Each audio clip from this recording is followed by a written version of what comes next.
18 जून को झारखंड के 2 राज्यसभा सीटों पर मतदान होना है। ऐसे में मतदान से पहले कह सकते हैं कि झारखंड में सियासी सरगर्मी काफी तेज हो गई है। महागठबंधन की तरफ से ये दावे किए जा रहे हैं कि दो जो उनके उम्मीदवार हैं, जिसमें झारखंड मुक्ति मोर्चा के उम्मीदवार बैद्यनाथ राम की बात हो या कांग्रेस के उम्मीदवार प्रणव झा, दोनों के जीत के दावे महागठबंधन की तरफ से किए जा रहे हैं। और ये तर्क दिया जा रहा है कि महागठबंधन के पास 56 विधायक हैं, क्योंकि झारखंड में राज्यसभा की एक सीट जीतने के लिए 28 विधायकों का समर्थन चाहिए। तो राजग जो है सिद्धांत से चलता है और इनका नेता आदरणीय लालू प्रसाद यादव, तेजस्वी यादव जी, और गठबंधन को हर हमेशा मजबूती देने के लिए लालू जी चट्टानी एकता के तहत रहे हैं और आजीवन रहेंगे। इसलिए कि हम लोग गठबंधन से अलग नहीं है और जो फरमान जारी हम लोग का नेता का होगा उस पर हम लोग खड़े रहेंगे और उसी पर अभी तक फरमान जारी नहीं हुआ है, चल रहा है। तो नहीं राजनीतिक जीवन में अब देखिए सदन में बात होते रहती है।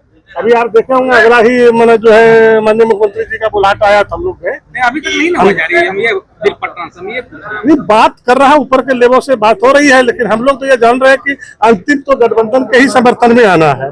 ये तो छिपी हुई बात नहीं है। तो इसलिए करके हम लोग अपने नेता पर निगाहे हैं। नेता का जो भी फरमान जारी आएगा, अपना गोल्ड की घोषणा कब तक कर दीजिएगा? बस बहुत जल्द, बहुत जल्द।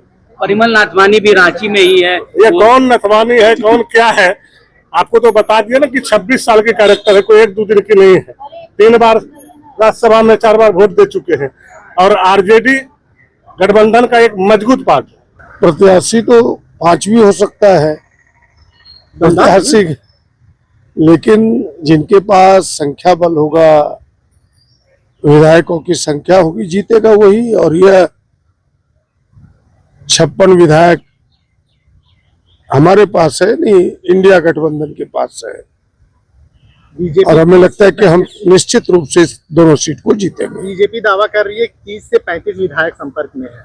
देखिए कौन क्या दावा कर रहा है उससे मतलब नहीं है। गठबंधन के 56 विधायक है।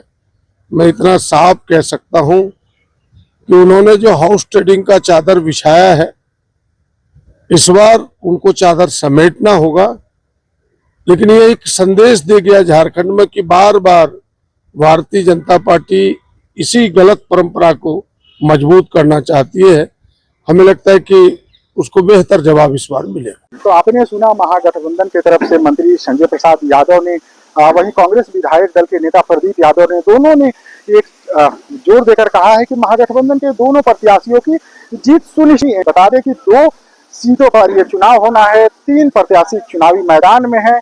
ऐसे में ये मुकाबला न सिर्फ त्रिकोणीय है बल्कि काफी दिलचस्प, और फिर एक बार झारखंड की कह सकते हैं कि पूरे देश की नजर होगी। झारखंड का जिस प्रकार से पुराना अगर देखें तो ट्रैक रिकॉर्ड रहा है, जहां धन बल का प्रयोग हुआ, हाउस ट्रेडिंग को लेकर ये राज्य शर्मसार हुआ, तो क्या फिर एक बार चुनावी के दौरान हाउस ट्रेडिंग जैसे चीजों को बढ़ावा दिया जाता है, या फिर जो झारखंड के जो विधायक हैं वो अपनी अंतरात्मा के आवाज सुनकर राज्य को विकास को गति देने वाले 2 ऐसे प्रत्याशियों का चयन करते हैं। महागठबंधन इंटैक्ट रहती है या फिर एनडीए और महागठबंधन की तरफ से एक उम्मीदवारों की जीत होती है। फिलहाल 18 जून का सभी को इंतजार है। TV9 के लिए रांची से मैं अशोक कुमार।